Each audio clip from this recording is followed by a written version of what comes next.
আজকে এসে গেছি মায়ের মন্দিরে পুজো দিতে। দেখো এদিকে মন্দিরে চলে এসেছি, আর আমার কিন্তু পুজো দেওয়ার পরে আমি ভিডিওটা করছিলাম।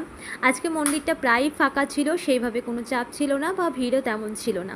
তো এদিকে মাকে দর্শন করানোর করেছি। দেখো মা, এই যে মাকে দর্শন করাচ্ছি। অবশ্যই মাকে প্রণাম করো তোমরা, ভীষণ জাগ্রত মা।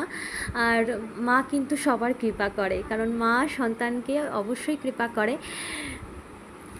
তো দেখো এদিকে হচ্ছে বাবা মহাদেব, এদিকে নন্দী মহারাজ রয়েছেন। দেখো নন্দী মহারাজকে কি সুন্দর লাগছে না? খুব সুন্দর লাগছে। তো নন্দী মহারাজকেও আমি ধূপ বাতাসা দিয়েছিলাম, পুজো দেওয়া হয়ে গেছে।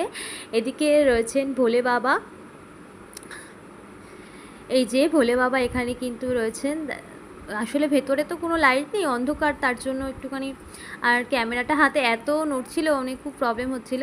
তো দেখো এই যে বাবাকে দর্শন করিয়ে দিলাম তোমাদেরকে। আর পেছন দিকটা ওদিকে তোমার রয়েছে, তোমার হচ্ছে হনুমানজি। হনুমানজির মন্দির বলতে ওখানে হনুমানজির মূর্তিটা রয়েছে, ওখানেও পুজো দিয়েছি। আর তোমরা